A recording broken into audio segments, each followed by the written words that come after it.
مولانا محمد طب القلوب ودوائها وعافية الأبدان وشفائها ونور الأبصار وضيائها وعلى آله وصحبه وبارك وسلم صلاة وسلاما عليك يا سيدي يا حبيبي يا رسول الله كلهم من رسول الله ملتمس غرفا من البحر أو رشفا من الديم منزه عن شريك في محاسنه فجوهر الحسن فيه غير منقسم ثم الرضا عن ابي بکر وعن عمر وعن علی وعن عثمان ذی الکرم مولاي صل وسلم دائما سرمدا علی حبیبک خیر الخلق کلہم وہاں کیا مرتبہ اے غوث ہے بالا تیرا اونچے اونچوں کے سروں سے قدم اعلیٰ تیرا سر بھلا کیا کوئی جانے کہ ہے کیسا تیرا اولیاء ملتے ہیں آنکھیں وہ ہے تلوا تیرا نبوی می علوی فصل بطولی گلشن حسنی پھول حسینی ہے مہکنا تیرا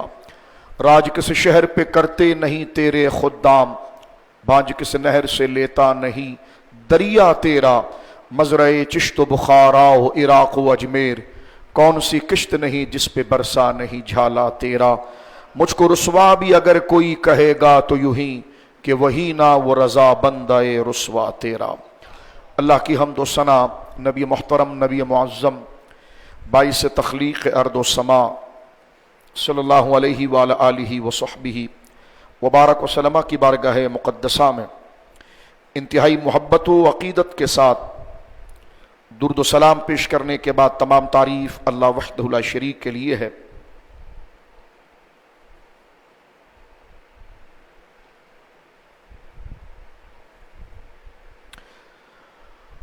سیدنا غوث اعظم رضی اللہ تعالی عنہ اور تمام اولیاء کاملین کی منقبت کو ذکر کرنے کے حوالے سے 11ویں شریف بڑی 11ویں شریف کے عنوان سے ہر سال اہل محبت صحابہ و اہل بیت اولیاء و صالحین سے محبت کرنے والے اس عنوان سے مجلس منعقد کرتے ہیں، اور قرآن کریم اور احادیث کا ایک بہت بڑا حصہ، دین کی تعلیم کا ایک بہت بڑا حصہ جو حضرات اولیاء کرام کی کرامت، آپ کی عظمت، آپ کی شان کا بیان ہے، جس پر ایمان رکھنا، جس کو قبول کرنا اور ان ہستیوں سے محبت کرنا، یہ دین اسلام کا بنیادی تقاضا ہے۔ تو جہاں قرآن کریم کے دیگر موضوع اور عنوان اور ٹاپکس کو زیر بحث لا کر درس کا سلسلہ رکھا جاتا ہے، وہیں یہ موضوع بھی قرآن و سنت کا اور دین کا اہم ترین موضوع ہے۔ اس حوالے سے اس کو غوث اعظم رضی اللہ تعالیٰ عنہ کی 11ویں شریف کے عنوان کے تحت ذکر کیا جاتا ہے، اور پھر غوث اعظم کے 11ویں کے عنوان کے تحت قرآن کریم کا اجرا کیا جاتا ہے کہ قرآن کریم میں کہاں کہاں پر اللہ رب العالمین نے اپنے اولیاء اور اپنے محبوب بندوں کا ذکر کیا ہے، احادیث میں کہاں ذکر آیا ہے، اور پھر صحابہ کرام، اہل بیت اعظام، پھر اپنے درجے کے اندر امت کے اجلہ علماء صالحین نے جو سرکار غوث اعظم رضی اللہ تعالیٰ عنہ کو ان اوپر کے اکابر اور بڑوں کے راستے پر چلنے کی بنا پر جو اللہ رب العالمین نے وہ کرامات، وہ عزت جو انبیاء کے سینوں پر اتارتا ہے، پھر ان کے متبعین کے سینوں پر اتارتا ہے، پھر ان کے راستے کو اختیار کرنے والوں کے سینے پر اتارتا ہے، تو وہ جھلک جو غوث اعظم کی زندگی میں نظر آتی ہے، اور اسلام کی خدمت کا ایک بڑا حصہ آپ کی ذات سے وابستہ ہے۔ محی الدین آپ کا لقب مبارک ہے، دین کو زندہ کرنے والا۔ تو آپ کو خراج تحسین پیش کرنے کے لیے اور آپ کی توسط سے تمام صحابہ، اہل بیت اور امت کے اولیاء کو سلامی پیش کرنے کے لیے، تاکہ اس کے ذریعے ہمارا دل ایمان اور ایقان اور اسلام کی محبت سے رچ بس جائے، اور اس پر آشوب اور پر فتن دور میں ہمارے دلوں سے دنیاوی خیال چھٹ کر اللہ کی محبت اور دین کی عظمت آ جائے۔ اس مجموعہ فکر، اس مجموعہ ذکر کا نام 11ویں شریف ہوا کرتا ہے۔ آج کا درس کوئی طویل نہیں ہے، نہ کوئی ایسا ہے کہ جس کو ہم، بلکہ حضرات اولیاء کے حوالے سے چند ضروری باتیں، ان کے تبرکات، ان کے معاملات کے حوالے سے بعض لوگ اپنی کم علمی کی بنا پر، جہالت کی بنا پر یا علمی تکبر کی بنا پر یکسر اس کا انکار کرتے ہیں یا اس کی غلط تعویل کرتے ہیں۔ آج انشاءاللہ تحقیق سے ہم اس کا ایک تجزیہ اور جائزہ لیں گے۔